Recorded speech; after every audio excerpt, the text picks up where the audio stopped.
muito bom. Bom, e o Diego falou que não é professor, embora ele tenha dado uma aula, então vamos chamar o professor para conversa? Vamos sim. Gabriel Chalita, vem aí. Nova Manhã. Pensa comigo com Gabriel Chalita.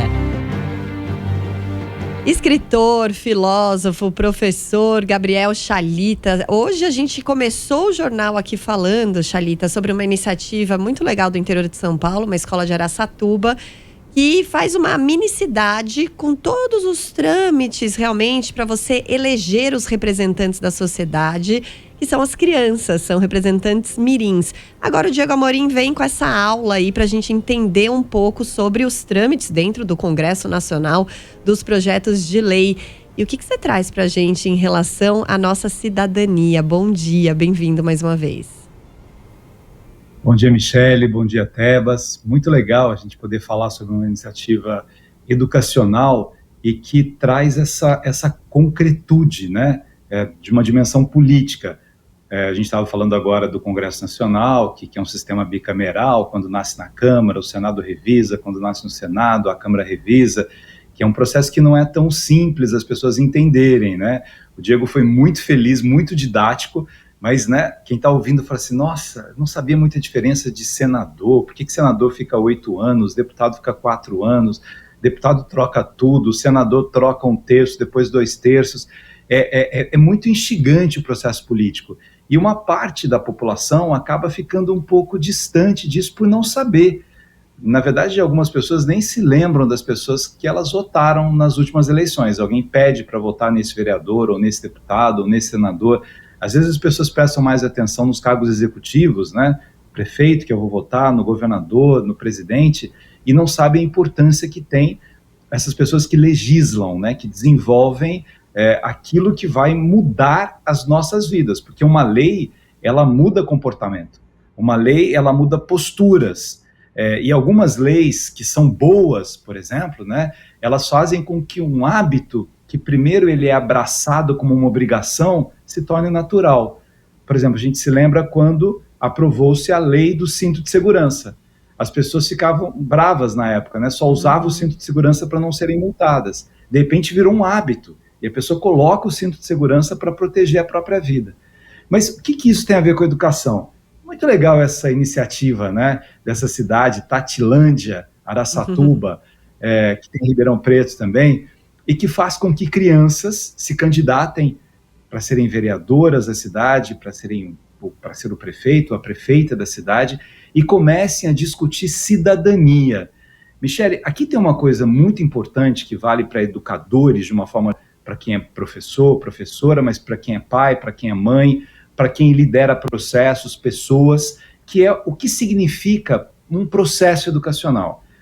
Educação, né, a palavra educação vem de educare, né, tirar da pessoa o que ela tem de melhor. E a educação, ela precisa trabalhar com 3 pilares. Vamos falar um pouquinho desses pilares. Um pilar é o pilar cognitivo. Você educa alguém para ampliar o repertório dela, para que ela saiba aquilo que ela vai fazer. Então, você contrata alguém para trabalhar aí na rádio, você vai explicar algumas coisas para ela, como é que funciona essa máquina, como é que se desenvolve aqui, como é que entra. Isso é cognitivo. Alguém vai para uma autoescola, vai aprender a dirigir, é uma cognição que você tem ali. Você vai aprender uma receita de bolo, ou você vai para uma faculdade para ser, né, um médico, um cirurgião, você precisa aprender como é que você vai operar uma pessoa. Isso é cognição. Quando a gente fala muito da memória, a pessoa que decora coisas, tal, é um pedacinho só desse pilar cognitivo. Pilar cognitivo. Em todas as idades a gente pode aprender, e é muito gostoso a gente aprender. O segundo pilar é um pilar social. O que é um pilar social? A gente vive em sociedade. Então eu preciso respeitar as pessoas da sociedade em que eu vivo. Eu preciso compreender que os preconceitos fazem muito mal. Eu preciso compreender que a violência... Ah, que pena. Travou o Chalita bem na hora que ele falava sobre o segundo pilar, que é o pilar social, tão importante. Será que a gente consegue retomar aí? Ah, agora sim, voltou, Chalita. Volta aqui. Isso, você eu estava falando sobre do segundo pilar, né? Uhum. O pilar social. Vocês colocaram uma reportagem hoje também de alguns torcedores, né, ou alguns criminosos que foram lá atrapalhar, perturbar, agredir jogadores. Isso é uma ausência de um pilar social. Eu tenho que compreender o papel das pessoas na sociedade, né? E o terceiro pilar é o pilar emocional. Talvez, Tebas e Michele, esse seja o pilar mais importante. Em tempos que a gente fala sobre depressão, sobre aumento de suicídio, sobre automutilação, como é que eu preciso educar as pessoas para que as pessoas saibam trabalhar com as próprias emoções? O que eu faço com a tristeza que eu tenho? O que eu faço com o medo que eu tenho? Com as inseguranças que eu tenho? Então, é muito interessante que quando a gente pensa, né, numa escola, ou a gente pensa na relação dentro de casa, na família, ou a gente pensa na relação dos núcleos do trabalho, a gente precisa pensar assim, nós podemos educar pessoas nesses 3 pilares. O tempo todo eu posso ensinar e aprender, cognição.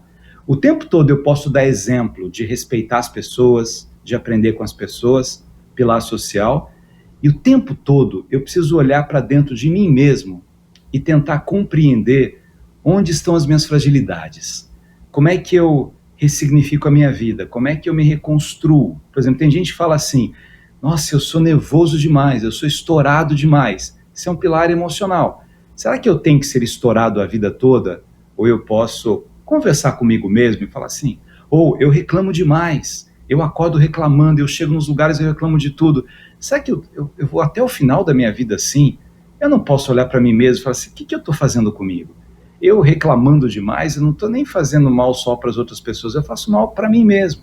Como é que eu olho para mim e vou me reeducando o tempo todo? O que eu acho bonito é pensar que os seres humanos estão em construção. Ninguém está pronto. Ninguém está pronto. O filho não está pronto, o aluno não está pronto, o profissional que trabalha comigo não está pronto, o amor da minha vida não está pronto. Ninguém está pronto. A gente está em construção. E nessa construção a gente vai dando passos bonitos para ser uma pessoa melhor.